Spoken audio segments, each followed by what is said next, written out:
ఏంటి కాంగ్రెస్ పార్టీ ప్రజల పట్ల రైతుల పట్ల నిర్లక్ష్యంగా వ్యవహరించడమే కాకుండా ఇస్తా అన్నది 43,000 కోట్లు, ఇస్తా అని హామీ ధర రూపంలో ఇచ్చింది 17,000 కోట్లు, ఇప్పటివరకు ఇచ్చింది 7,500 కోట్లు. రుణమాఫీపై రేవంత్ రెడ్డి గారి సర్కార్ ఎందుకు మడమ తిప్పుతుంది? ముందుగా గుడ్ ఈవినింగ్ అండి. లింగం యాదవ్. లేదండి, కాంగ్రెస్ ఏదైతే మేనిఫెస్టోలో ఆనాడు హామీ రైతులకు 2 లక్షల రూపాయల వరకు రుణమాఫీ చేస్తామని, దానికి అనుగుణంగానే ఇవాళ పార్లమెంట్ ఎలక్షన్ లో గౌరవ ముఖ్యమంత్రి రేవంత్ రెడ్డి గారు మేము ఆగస్టు 15 లోపు రుణమాఫీ ఇస్తామని, దానికి అనుగుణంగానే ఇవాళ చూసిర్రు ఆగస్టు 15 లోడు 2 లక్షల రుణమాఫీలు చేసి దేశ చరిత్రలోనే కనీవిని రీతులు ఇవాళ లేదండి, మీరు మీడియా సమక్షంలో ఇట్లా అబద్ధాలు చెప్పొద్దు లింగం యాదవ్ గారు. నిన్న ఈ రోజు మొత్తం రాష్ట్ర వ్యాప్తంగా 18 జిల్లాలలో రైతులు ధర్నా కార్యక్రమాలు నిర్వహించారు. నిజామాబాద్ జిల్లా ఆలూరులో కెనరా బ్యాంకులో 2,500 ఖాతాలుంటే కేవలం 400 మందికి రుణమాఫీ జరిగింది. రిమైనింగ్ 2,100 రైతులకు రుణమాఫీ జరగలేదు. రాష్ట్ర వ్యాప్తంగా కూడా ఇదే పరిస్థితి. మరి మీరు ఎట్లా చెప్తారండి అబద్ధాలు? మీరు ఆగండి, మీరు అవకాశం ఇచ్చారు. ఏది ఐఎమ్ ఎక్స్ప్లెయినింగ్, మీకు అర్థం కాకపోతే నేను అదే చెప్తున్నా. ఇవాళ మేము ఏదైతే హామీ ఇచ్చామో దానికి అనుగుణంగా ఇవాళ జరిగింది. దేశవ్యాప్తంగా ఒక చారిత్రాత్మక నిర్ణయం ఇవాళ తెలంగాణ ముఖ్యమంత్రి గౌరవ ముఖ్యమంత్రి రేవంత్ రెడ్డి గారి ఆధ్వర్యంలో జరిగింది. ఇవాళ మేము ఎంత అన్నామండి, 2 లక్షల రూపాయలు ఇవాళ 22 లక్షల మంది రైతులకు ఇవాళ పెట్టింది. దాదాపు 18,000 కోట్ల రూపాయలు జరిగినాయి.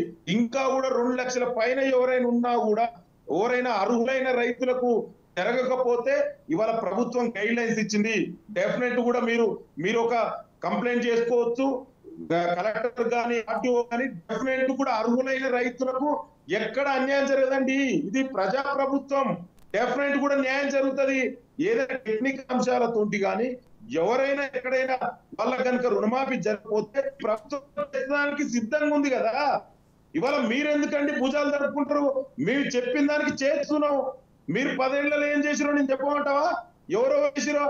ఇవాళ 2 లక్షల రుణమాఫీ చేయలేరు అన్నారు. హరీష్ రావు ఏమన్నాడన్నా, మీరు చేయలేరు, ఇది సాధ్యం కాదన్నారు. మరి మేము ఏం చేసినామండి? చేసి చూపించినాం. మరి రాజీనామా చేస్తావా, క్షమాపణ చెప్తావా చెప్పు. మేము ఇవాళ డెఫినెట్ కూడా ఎక్కడైనా ఏదైనా సమస్య ఉండి ఎవరైనా అర్హులైన రైతులకు కాకపోతే చేస్తామని చెప్తున్నాం. 2 లక్షలు మించి ఉన్న వాళ్ళకు కూడా చేస్తామని ఇవాళ ప్రజాప్రభుత్వం చెప్తుంది. మీరు ఎందుకండి ఇంత భుజాలు తడుపుకుంటారు? 10 ఏళ్లలో మీరు ఎంతమంది చేసిరండి? ఈ దేశంలో 10 ఏళ్లుగా బీజేపీ పరిపాలిస్తుంది. రైతులకు ఏం చేసిరండి? రైతులకు వ్యతిరేకంగా నల్ల చట్టాలు తెచ్చింది ఈ బీజేపీ కదా. వాళ్ళు ఎంత నిస్పృహగా మాట్లాడుతుండీ.